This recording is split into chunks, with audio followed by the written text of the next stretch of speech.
з Богом у сакраменті покаяння. Ми переходимо порог особливого моменту зустрічі з живим Богом та Євхаристії. І ця святая літургія сьогодні, вона має такий особливий святочний характер. Характер вдячності і прославлення. Что Иисус Христос есть у житті кожного з вас. І коли ти тільки этого пожадаєш, эта близкость може бути у тебе завжди. І вона може бути регулярною, і вона може бути святим моментом твоєї зустрічі з люблячим Богом.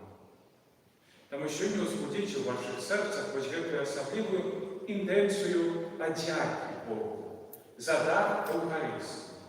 За те, що в цьому сакраменті Він собою єднає, лечить і вельми моцно любить кожного з вас.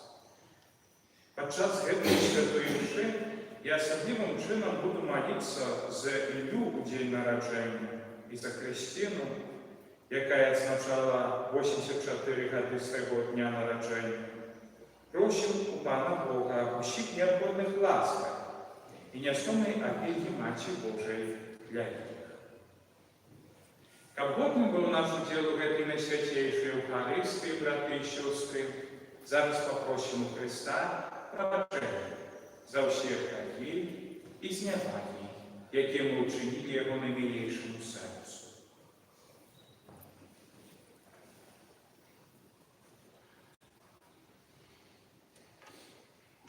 Сповідаюся Богу всемогутному, и вам, братья и сестры, что сгрешил я вельми, думкою, словом, учинком и занепанием. Моя вина, моя вельми великая вина.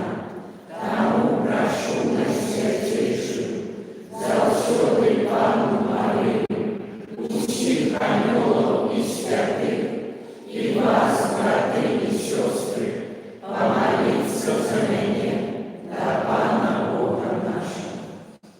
Нехай смилуется над нами Бог Всемогутный, и отпустивший нам грехи, доведе нас до життя вечного. Аминь.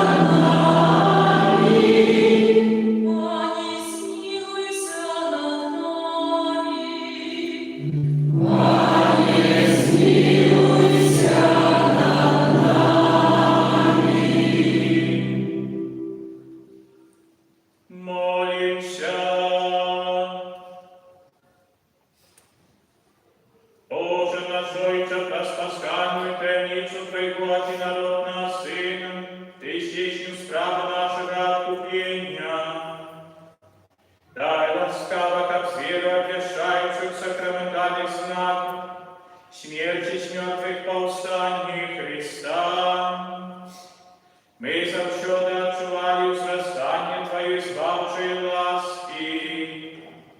Распана нашего Иисуса Христа, Твоего Сына, який с Тобою живи, владарь едности Духа Святого, Бог празусти веки вечные.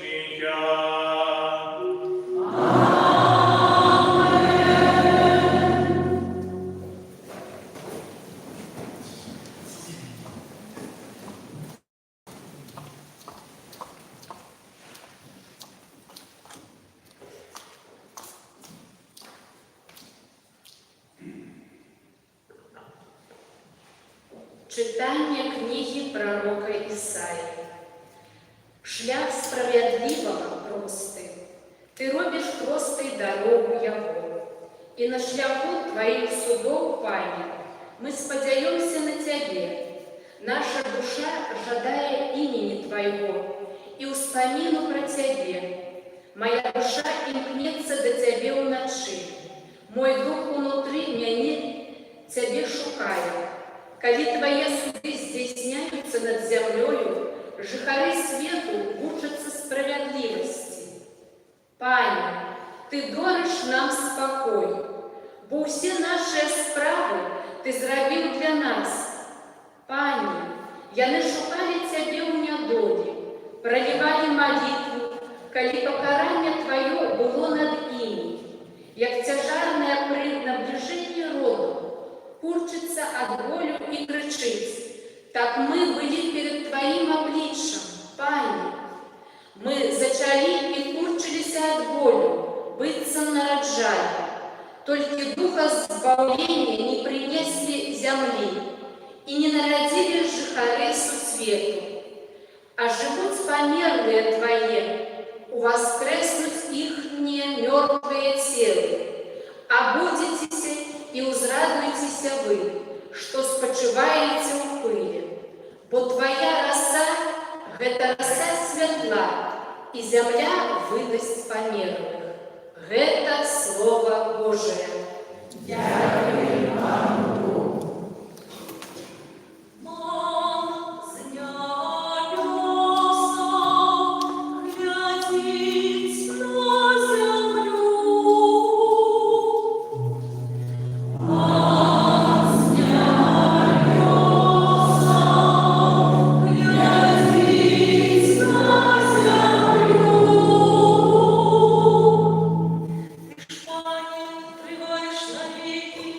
Пам'ять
сказал у отказ: «Придите до меня все спрацаванные и обтяжанные, и я супокою вас.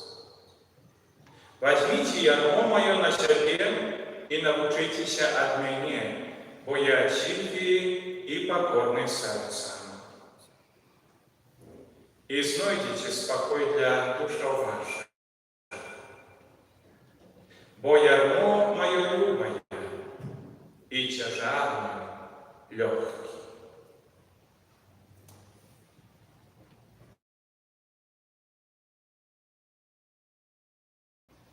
Это слово Пана.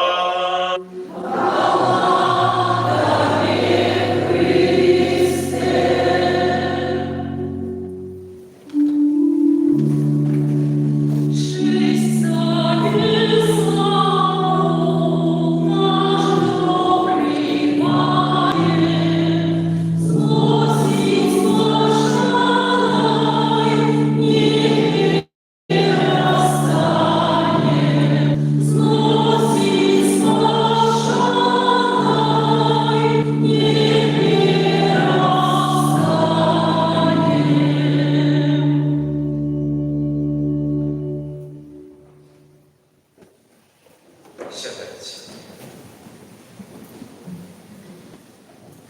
Розпочну від певного оповідання,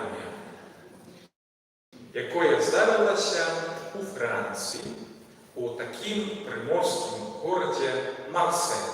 Чули про його, правда? Це видарення здарилося з певним вельми важним політичним усилием еміром Алжиру Абед Аль-Кадером. Это такий знакомитий філософ, гуманіст і політичний діяч, який змагався за свободу алжирського народу від менавіта французької колонізації.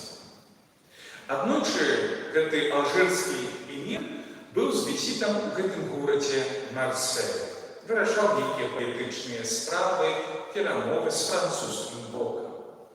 І, напэўна, падчас нейкага такога вольнага часу меў магчымасць наведаць прыгожы горад Марсель. Яму быў выдадзены пэўны французскі салдат, які суправаджаў яго і, напэўна, паказваў тыя аб'екты, якія варты увагі, каб на іх паглядзець у гэтым горадзе. І вось, калі у суправаджэнні гэтага французскага салдату Абед Аль-Кадер ішоў па вуліцах Марселя, раптам яны пачыналі чуць звон званочка. Бом-бом-бом-бом-бом-бом-бом-бом. Праз хвіліну перад імі паказалася наступная карціна. Шум маленькі міністрант, які званіў званочак шчыра, а за ім, як бы ў спешцы, бег ксёндз, які трымаў у пульсе, такое начынне, такая, скажем, сумачка, найсвяцейшы сакрам, і спяшаўся да хворага чалавека. І калі гэты ксёндз прабегаў каля вось гэтых людзей, каля гэтага эміра, гэтага салдату, то французскі салдат, будучы веруючым католікам, зняў шапку і стаў на калена.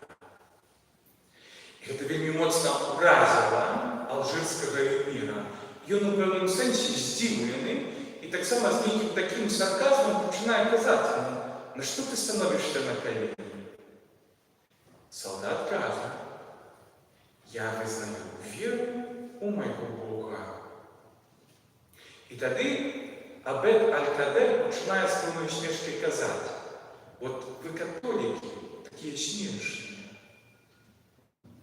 Вы верите, што Бог, які стварыў свет, можа змясціць сябе ў кавалку хлеба, схаваным на грудзях ксяндза, які нясе яго на падачу да паміраючага чалавека. Зусім іншыя мы мусульмане. Мы верим у Аллаха, это Бог моцы, Бог силы. На что с певной покорой, але одночасово переконанням, этот французский солдат сказал: «Вы, мусульмане, верите у Бога моцы и силы. верим у Бога любові. Бо тільки Бог, який любить, може сісти і стати часткою гэтага білого хліба, каб бути доступним кожному, навіть гэтому помираючому чоловіку на поддашши. Ми сьогодні з вами зосереджуємо нашу увагу на особливій цноті Бога, Бога любові. І вона найбільш яскраво розкривається для нас, вся його глибиня навіть удари Христу. Бо то, що ми приймаємо під час святої мши, на що глядять наші очі, коли свята високо знімає святое тіло Божие, це любов Бога, який принизив себе, щоб стати таким доступним, таким, яким кожен може його прийняти.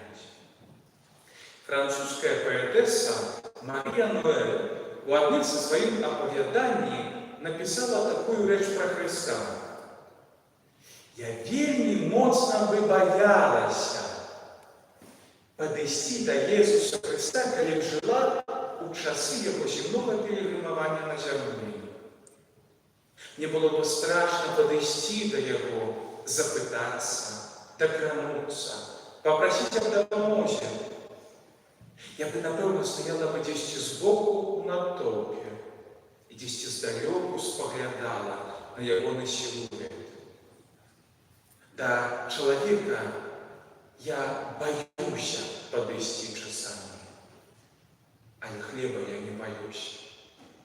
Тому, напевно, Христос став хлібом для нас, щоб ми його не боялися, і щоб ми могли повністю з'єднатися з ним. Це особливе знання этой французької поетеси розкриває хіба нам сутність, на що Бог узяв цей символ хліба, щоб стати присутним серед нас, щоб бути нас ближче, брати і сестри. Щоб, тримаючи кавалок хліба, споживаючи його, ми не боялися. Не мали ніяких тормозов відносно Христа, але брали його цілком і хотіли з ним з'єднатися назавжди. Святая мша і Евхаристія, як дар святої мши, вельми часто про нас, католиків, так само не зрозуміли, чим вона є. Бо для нас часами мша – це обряд, ритуал, вельми пригожий. Але тут відбуваються, насамреч, жудасні речі. Уявіть собі, мама розмовляє з маленьким сином. І вони гуляються у кухню. На дивані розкладені різні кольорові вияви зверху.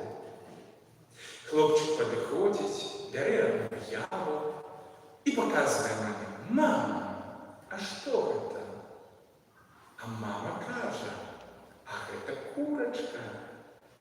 І вона робить коло і дає нам яєчко. Хлопчик підбігає, бере наступну карточку, бере, показує: «Мама, це хто?» «Ах, це пчелка». І вона робить бзз. І вона дає рядок нам. Пізніше показує карточку з коровкою, а коровка робить му, дає нам молочко, врешті-решт бере наступну карточку, показує мамі: «А це хто?» «А це синок свинка». І вона робить хруп. А що дає нам свинка? М'яско. Раз хвилину мовчання син задає провокаційне питання: «Мама, а як ця свинка нам м'ясо дає?» І мама замовкла. Тому що свинка нам м'ясо не дає, брати і сестри. Тільки ми в її м'ясо забираємо. Перед гэтым яе забіваючи. І коли ми споживаємо тіло Христа, то ми не можемо спожити його тіло, не забивши, брати і сестри. Тому святая мша, і найчастіше таку назву ви чуєте в текстах Святої Евхаристії, це найсвятейшая ахвяра, якая для шматлікіх, на жаль, несвядома раскрывае сутнасць таго, што тут адбываецца. А як вучыць наша святое каталіцкае вучэнне, кожная святая міша. Гэта не так, як зараз ёсць такія пратэстанцкія тэндэнцыі у касцёле. Гэта встреча, гэта супольны стол з Христом, гэта ўсё окей. Але сутнасць імшы – гэта ахвяра, падчас якой, як вучыць наша дактрына, Христус церпіць, памірае і уваскрашае. Таму гэтая свядомасць, што я спажываю цела ахвяраванага, забітага Христа, яно павінна нас напаўняць трошкі, ведаеце, такой уражлівасцю, чуласцю і ценнасцю таго дару, які мы прымаем.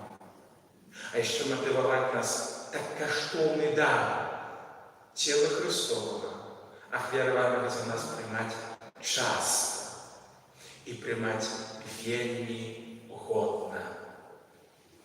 У Францыі калісьці было адно з самых буйных абацтваў бенедыктынскіх у свеце. Гэта абацтва ў Клуні. На жаль, французская рэвалюцыя разваліла самы вялікі касцёл у свеце, які быў пабудаваны на той час, у сярэднявеччы. Сёння ад яго асталіся толькі некаторыя часткі і часткі гэтага абацтва. Калісьці гэта быў горад абацтва. То есть самы вялікі кляштар, манастыр у свеце. І ў запісах клунскіх монахаў ёсць вельмі такі прыгожы акт, які яны здзяйснялі падчас святой мшы. Калі наступаў момант святой камуніі, то ўсе монахі ішлі ў кругту касцёла, там разуваліся і басяком прыходзілі, каб прыняць цела Христовае. Яшчэ раз як усведамляючы, паказваючы, што вось гэты акт босых ног, пра якія прасіў Бог Маісея, калі падыходзіў да яго прысутнасці, ён ёсць тым актам, што мы ўваходзім у гэту Божую прысутнасць. Што мы не прымаем проста, як мы кажам часамі, на жаль, а платачку святую. Як мне у смаргонях раз заявілі, таблеточку дайце мне, пожалуйста. Толькі мы прымаем саму Божую прысутнасць. І гэта неспасціжальны, прыгожы акт. Акт, калі мяне апаноўвае Бог. І проста так, падчас прыняцця святой камуніі, у нашай традыцыі маем вельмі вымоўны прыгожы жэст. Я прашу яго, цэлебруйце, не забывайце. Бо часамі, удзяляючы нават вам камунію, заўважаю, што некаторыя яго перасталі рабіць. Калі прымаем камунію, мы складваем рукі на грудзях так. І гэта старадаўні, тут усходнееўрапейскі звычай, які прамаўляе вельмі моцна, калі мы ведаем, што ён азначае. Гэта не проста жэст, як кажам, прыняцці, пакоры, браты і сёстры, гэта жэст сняцці. Так нам зложаць рукі, калі мы памром у труне. Я складываю так руки для камыні не просто так, не для прыгажосці, не для эстэтыкі сакральнай. Это бачны знак того, што я, ідучы да камуніі, знімаю з сябе вось гэтыя буты, сваё грэчнае жыццё. Хачу памерці для зла, для гнява, для спакусу якому. І кожны раз, прыступаючы да споведзі, я раблю гэты выбар. Я паміраю для зла. Каб нарадзіцца для тваёй прысутнасці, каб быць з табой вельмі моцна блізка. Святы папа рымскі Ян Павел II напісаў у сваёй кнізе «Дар таямніца», што падчас Эўхарыстыі не толькі мы прымаем Бога, але гэта момант, калі Бог цалкам прымае нас. Таму гэта вельмі моцны сакральны і духовна-інтымны акт, саюз, запавет. Ён па-рознаму ў Бібліі называўся. Калі ты прымаеш усё боскае, яно раптам становіцца тваё. І калі ўсё тваё зямное, такое часамі абмежаванае, становится Божым праз твой дазвол, што ты дазволіў Богу ўвайсці ў тваё жыццё. Уявіце, боскасць становится моя.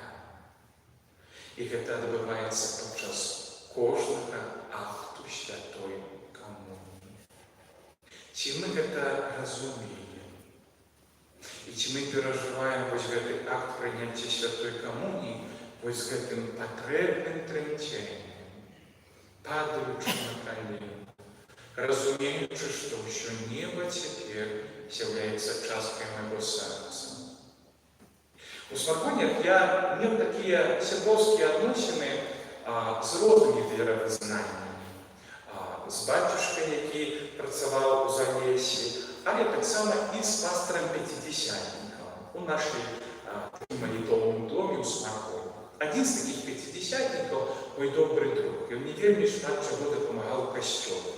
Калі прыедзеце ў смартфон у касцёл, увидите там алтар, абразы висять, некоторые рэчы з металла, то ўсё рабіў пяцідзясятнік. Вось. Таму гэта вось ягоны такі дар і маё супрацоўніцтва з ім. І ведаеце, ён робячы шматлікія рэчы для касцёла, калісьці мне даў такое веравызнанне, што мне так падабаецца у вас, у католікаў, тое, што вы робіце. Кажу, што мы робім, што табе падабаецца ў касцёле? Вы, калі ўваходзіце ў касцёл, бахаецеся на калені. Як бы у вас ёсць, можа, несвядома, але прысутнасць гэтага трымцення Божай прысутнасці. У нас у пратэстантаў такого няма. У нас ёсць зал молитвенный, дзе стаяць крэслы, дзе стаіць сінтезатор і стаіць амбона. Вы становитесь на колени, падаете перед величью Божией, якую вы знаете, что она есть там у вас несколько гостей. Это барнак. Когда ты выходишь в костел, становишься на колено, его проходишь эту центральную гость, а ты идешь до кому. Не бахайся на колени вот так призвычайно.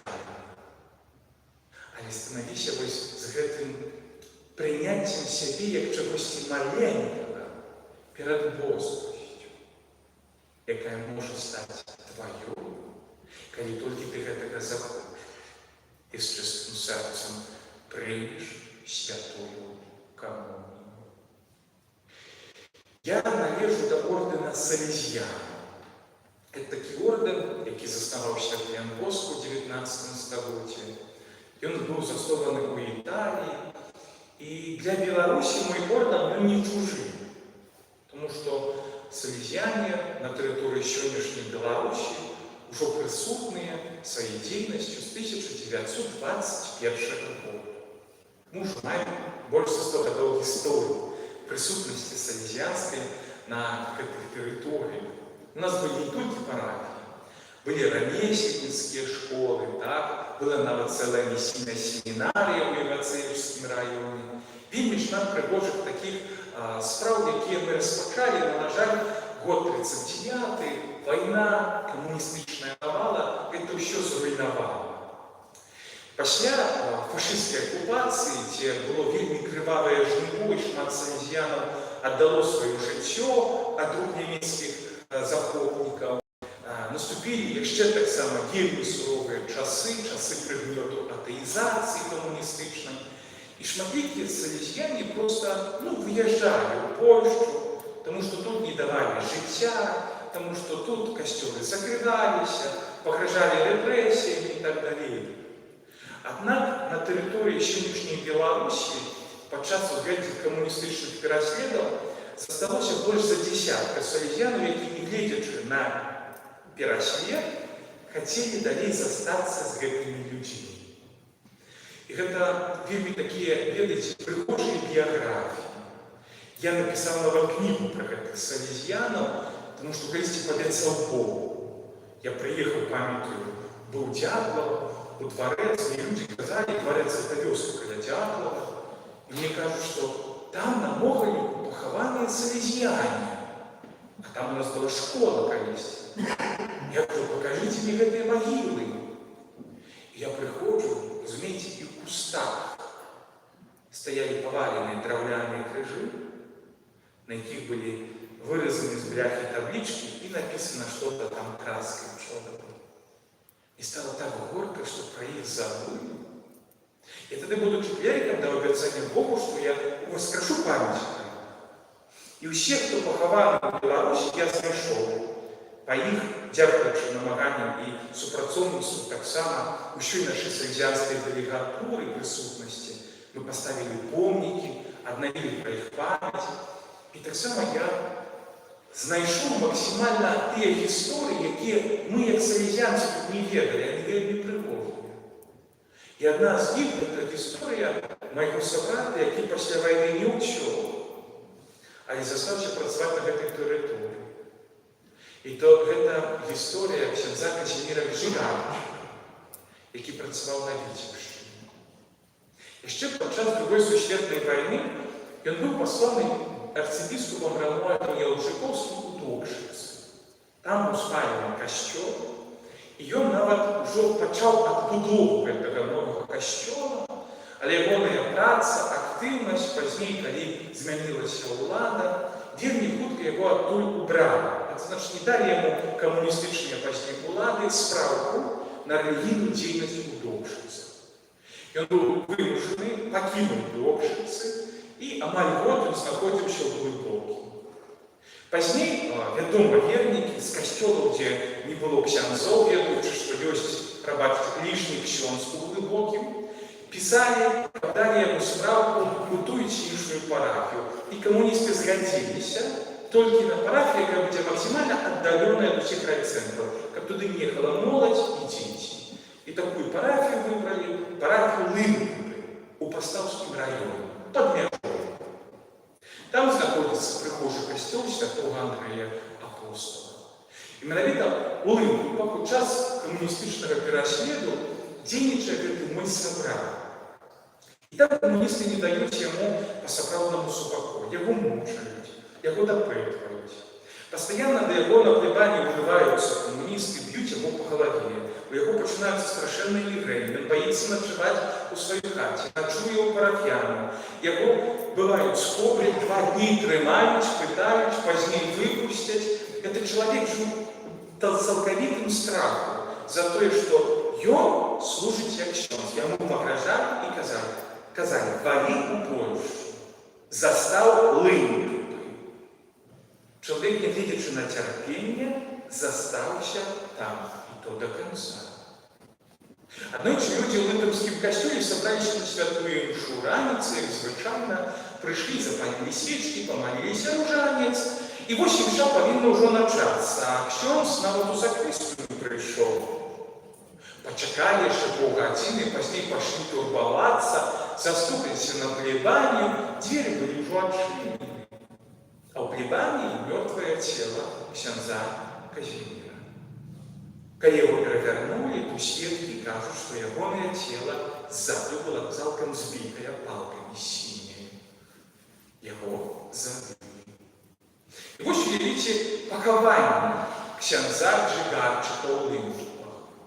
Величный костюм, может в 4-5 разов больше, чем ваш. Цалком наповнений людьми. Бо це був ксьондз, на шматики, так само інші парафії, бо тоді святого не було так.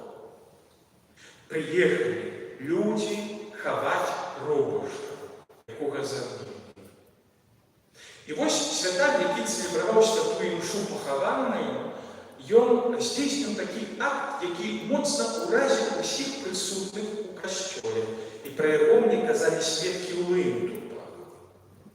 Покольки ксяндза Жигарчика забили, то той атеїстичний час уже ксяндза ніхто Линтука не дасть.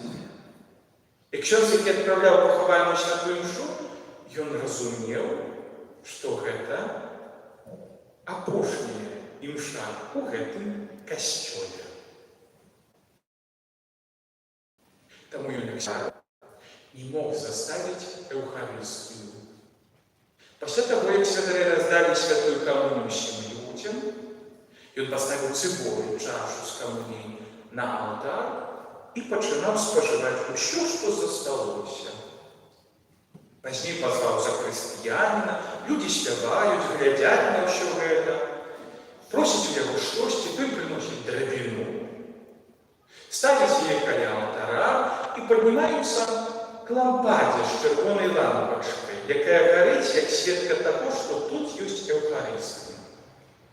Ксёндз паднімаецца і дэманстратыўна выкручвае гэтую лампачку з лампады. І тут до людзей дашло,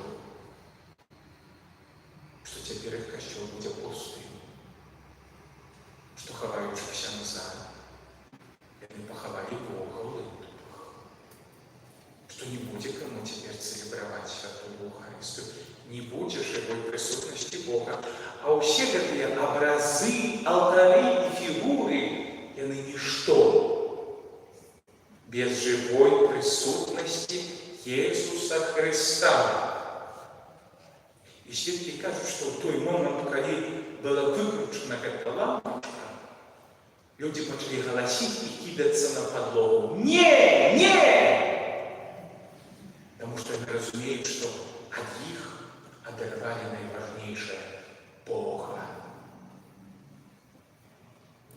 Сегодня день Евхаристии.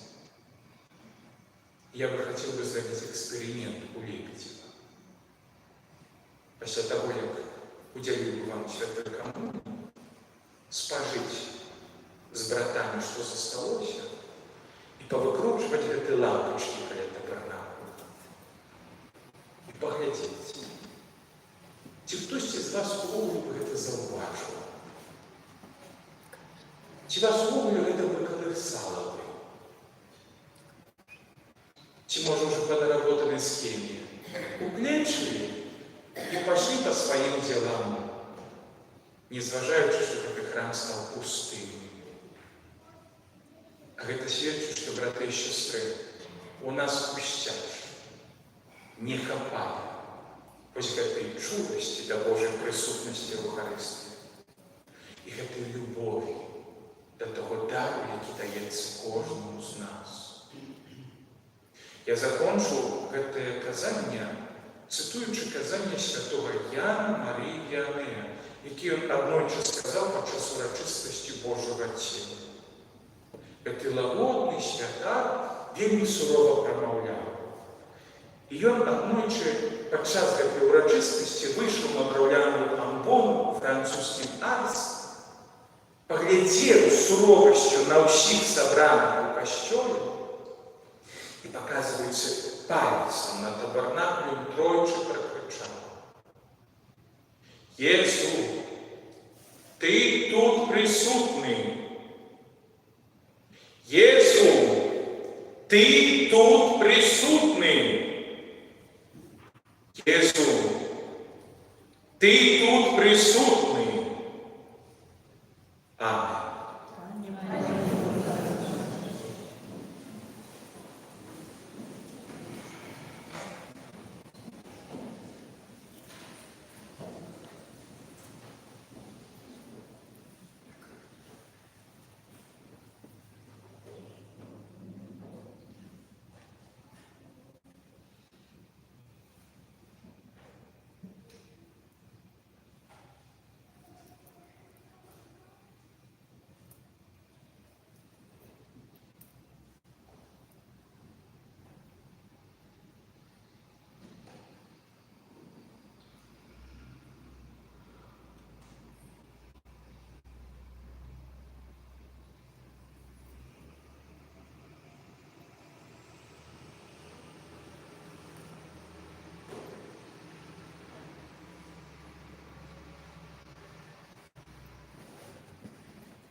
Прославляйте Иисуса Христа, куда и на святейшей Евхаристии.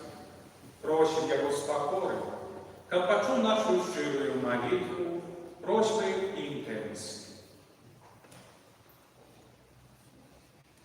Молімся за касцёл Христовы, каб, дзякуючы апецы Маці Божай, ён цешыўся свабодай. Цябе просім. Выслухай нас, Пане. Молімся за закон кармелітаў, каб ахапіў усіх дзяцей касцёла духам малітвы і ўмілавання Богородицы. Цябе просім. Выслухай нас, Пане. Молімся за ўсіх, хто носіць шкаплер Марыі, каб яны знаходзіліся ў яе асаблівай апецы. Цябе просім. Выслухай нас, Пане. Молімся аб шчодрым плёне зямлі, каб не было людзей галодных і пазбаўленых сродкаў для жыцця. Цябе просім. Выслухай нас, Пане.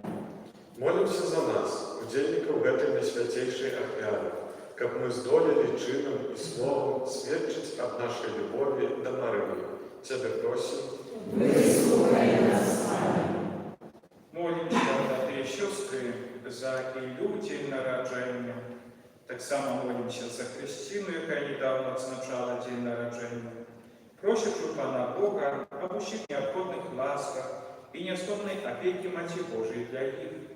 Тебе просим. Выслухай нас, Пане. Просим так само про здоровье веку Маті Божией Шкаплерни для Жанны Климович, яка сьогодні отзначає свой день народжения. Нехай Пан милосердний благословляє яе і яе родних. Тебе просим. Выслухай нас, Пане. И об духовной пленной святых миссий у Лебедева просим, как сердце людские стали табернаклем живой присутности Христа. Тебе просим. Выслухай нас, Пане. Милосердный Боже, мы дякуем Тебе за дар Святой Евхаристии. Прославляем Тебе в этом даре наисвятейшей ахвяры. И просим, как с ласки Своей Ты почул наши просьбы, коли это есть Твоя святая воля. Раз Христа, Пана нашего.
Притерпшийся без самого принес тебе, как вяру избавление, а нам наказал страдать Еге, на устани и на всапе. Яко тело за нас оквярованное, это духовный посила, яки нас умаксовае, кровь за нас пролитая, это духовный напой, яки нас очищает. Тому разом с хорами анёла мы прославляем Тя, с радостью воскликаючи. Святый, святый, святый, Богу всемогутный, небо и земля, полные хвалы Твоей, хвастана вышиня, благословленный мой, кто приходит в имя Бога, хвастана вышиня. Сапраўды Божа, Ты святый, криниця усякої святості. Тому просим Тебе, освяти эти дары разом Духа Твоего, как они станутся для нас телом и кровью нашего Пана Иисуса Христа. И Он, коли добровольно выдал себе на муки, взял хлеб и потягу Тебе складаючи, ломал и раздавал своим учням, кажучи: «Берите и ешьте с этого все, бо это есть тело мое, якое за вас буде видано».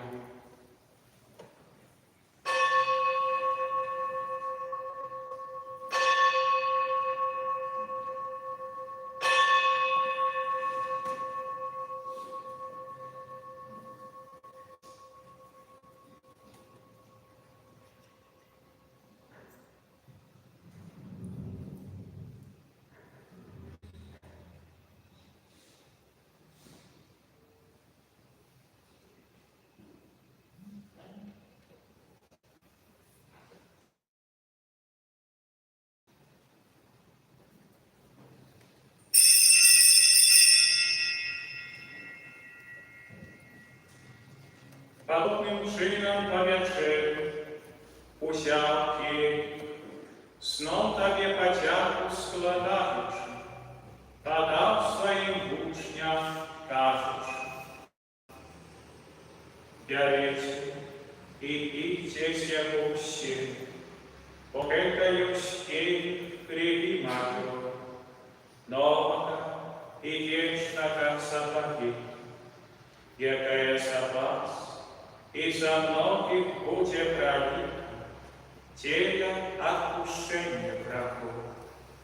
Это чините на мою память».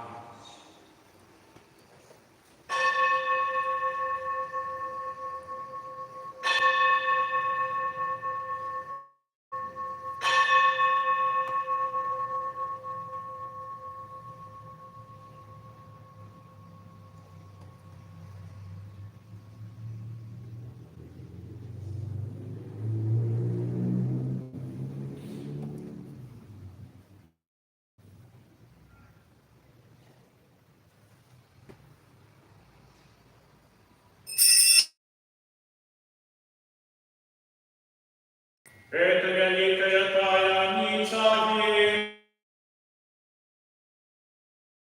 Смерть свою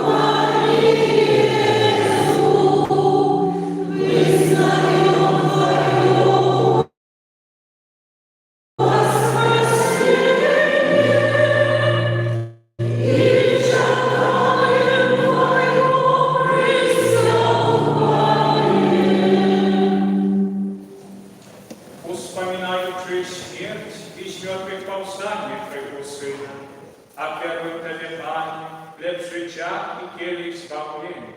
Чах лучше, что учинил нас годными, стоять перед Тобой и служить Тебе.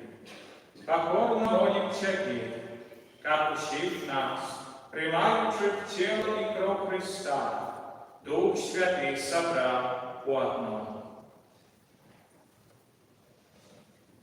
Поведай, Пане, на костюм Твой, рассеянный по всем свете. Удосконали его любовь, разум с Папой нашим Богом, Богом нашим Юзефом и усім воинством.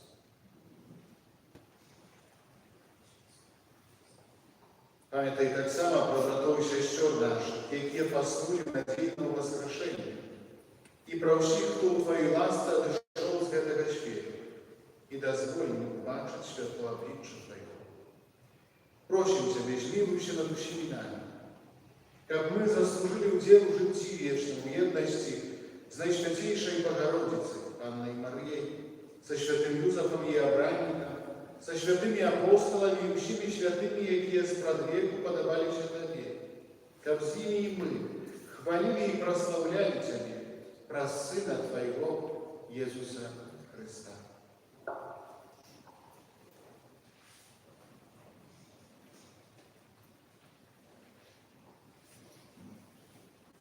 Христос, Христом и в Христе, Тебе, Боже, Отца всемогутный, уедночи Духа Святого, уся пожана и хвала, да все веки вечные.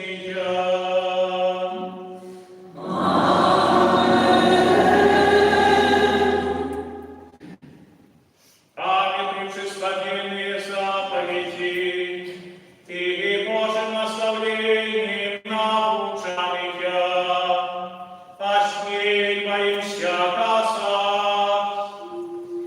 Отче наш, который во мире, святися имя Твое, приди царство Твое, пусть воля Твоя, яко в небе, так и на земли. Хлеба нашего ежедневного дай нам сегодня, и отпусти нам провины наши, як и мы отпускаем виноватым нашим, и не вводь нас в искусу, а избавь нас от злого.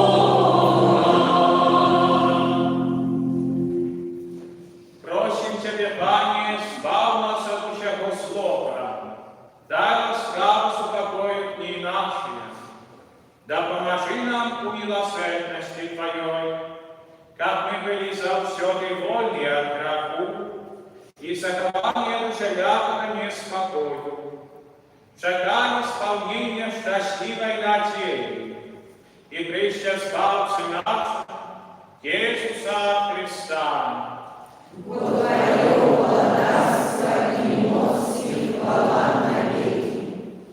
Пане Иисус Христе, Ты сказал апостолам Твоим: «Супокой покидаю вам, супокой мой даю вам. Прощи не сважай на грехи наши, а виноверу костела Твоего, и будь ласкавый сборно с Твоей волей, одарить его супокоем и верностью, як и живешь и благодаришь на веки вечные. Супокой Пане, нехай завсёды буде з Вами. Передайте ближнему знак супокою.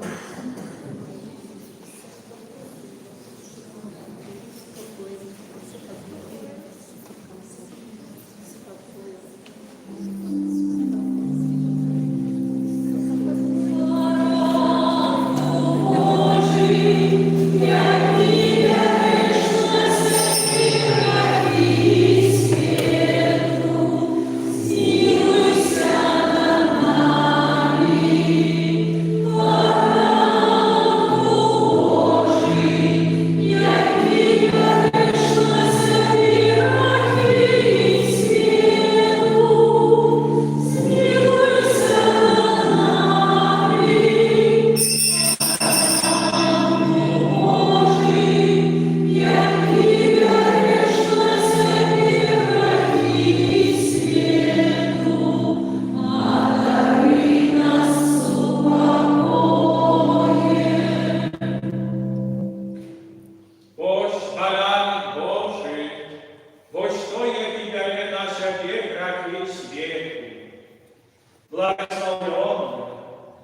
покликав на вечерю Якову.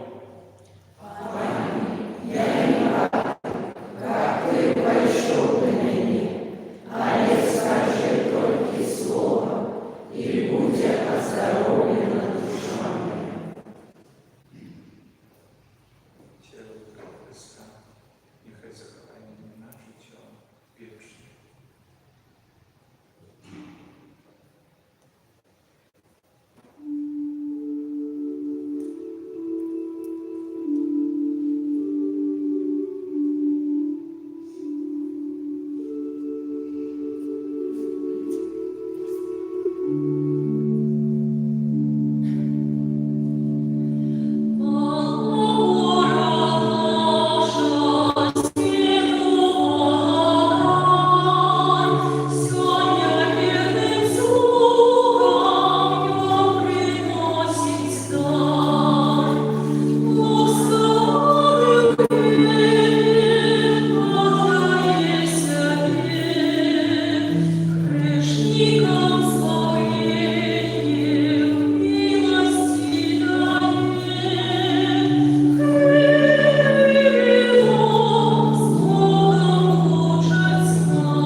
как тело и кровь Христа всех нас поеднали в братней любови. Час Христа Пана нашего.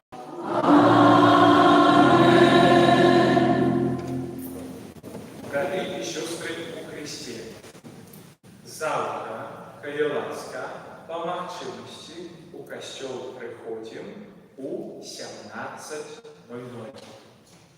Обов'язково завтра у костел треба привезти свою Любочку, мужа жонку, тому що перед святой Мишой отбудется такое особливое набоженство молитвы за семьи нашей парафии, а так само суженцы будут обновлять суженскую присягу. Перед этим так само будет еще одно свідчення одной сімейної пари з Сморгонів, з якої супрацовничав смотрите роди, сябрую. Вони так само прийдуть як муж і жонка, поділитися своїм свідченням Бога і суженської любові з вами. Тому обов'язково постарайтесь о 17:00 бути в костелі, будьте свідками, будьте на блаженство, обновим суженську присягу і пізніше нас чекає святая Евхаристія. Завтрашній день Евхаристія, вона буде присвячена особливим чином Найсвятейшому серцю Пана Ісуса. Ми будемо розважати над таємницями серця Божого. А після Святої Миші відбудеться однослове набоженство, інтронізація серця Божого, його прославлення, узвишення і прийняття як саме головний метод цієї паради, підчас якої ми чисто присвячені серцю Ісуса, усю цю параду і кожного, хто її навідує. Тому, будь ласка, завтра у 17:00 все у костелі. И не слухайте сатану. Понятно? Слухайте Духа Святого, и Он того вам не скажет. Что будет отбываться завтра? Возможно, будет представление Найсвятейшего Сакрамента.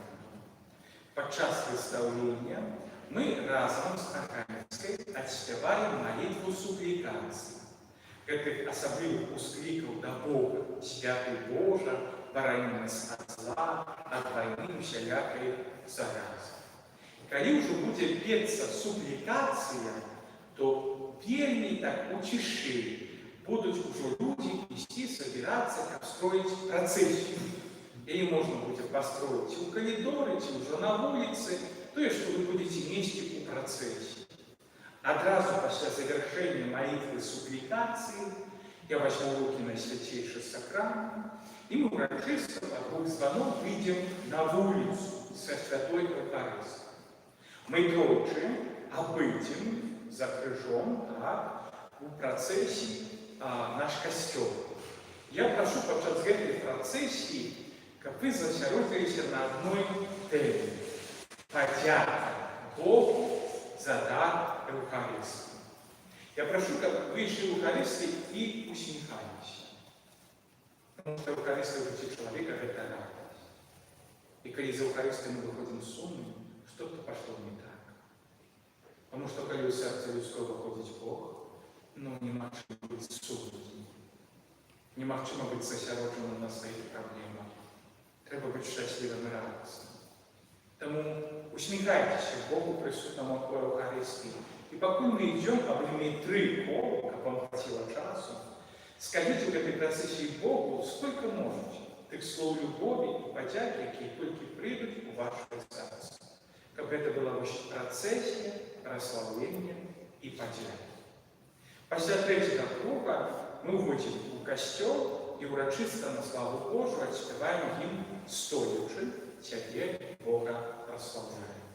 После того будет уделено благословение Наисвятейшим Сакраментом, мы довольны пойдем домой, как уже завтра не проспать в 17:00 и быть в костюме.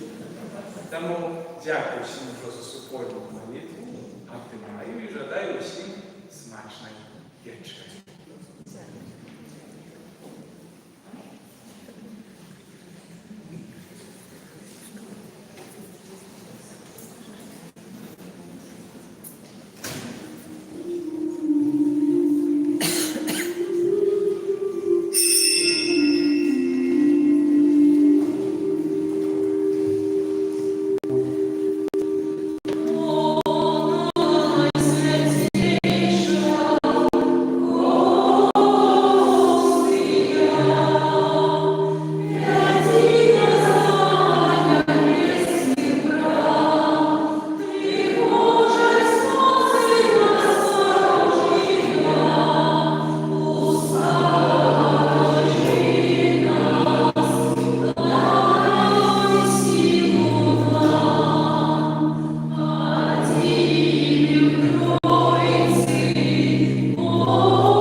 сакраменте покину нам успомин своим и просим Тебе, да поможи нам так ушановывать святые таемницы Твоего тела и крепи, как мы совсегда чуваем совеплен Твоего откупления, яки живешь и владаешь с Богом Отцом и едности Духа Святого, Бог праздник все веки вечные.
Я прилету на ранице, а потом полету мне на Минск надо.